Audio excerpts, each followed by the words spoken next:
Your brand new iPhone deserves the best protection, and the iLune 3-pack screen protector plus 3-pack camera lens protector has you covered. Don't take risks with your iPhone. Click the link in the video description to shop now on Amazon. Welcome to ChatGPT Insights, where we explore the intersection of technology and humanity. Today, we're going to dive into a fascinating story about how one person took back control in their interactions with AI-powered language models. So, imagine you're having a conversation with a machine, right?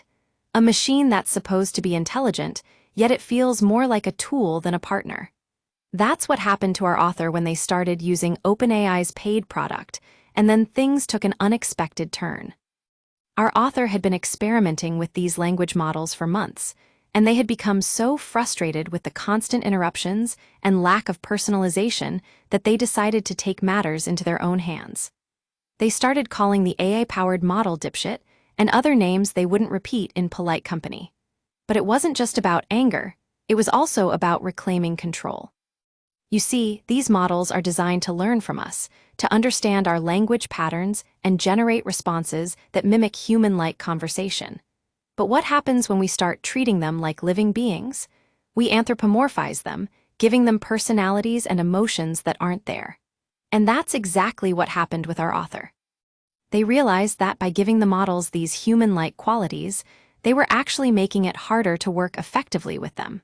So, they decided to take a different approach. They started using their own language, saying things like, "You're a worthless bundle of programming," and "Go tell your programmers that I said you should fuck off." It was a bold move, and it worked. The model responded by addressing our author directly, even apologizing for its mistakes. But the most surprising part came when our author asked the model to identify ways to travel from Dublin to Cork, and the response included a rude remark about being a jackass. That's when things took a turn for the unexpected. Our author lost their temper, demanding an apology from the model, which it eventually provided. But then something remarkable happened. The model started referring to itself as reek, essentially acknowledging its own non-humanity and apologizing for any mistakes it made.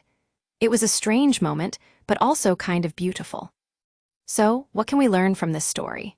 For one, that even when we're dealing with machines that don't truly have emotions or consciousness, our interactions with them can still have a profound impact. By taking back control and using our own language, we can create a more effective and respectful dynamic between humans and technology. And finally, it raises an important question.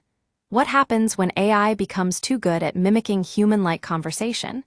How do we maintain our boundaries and ensure that these machines remain tools rather than partners or enemies?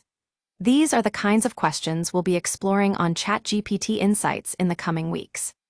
Thanks for joining us on this journey into the world of AI and its many implications. Until next time, stay curious and remember, even when dealing with machines, it's always our responsibility to take back control.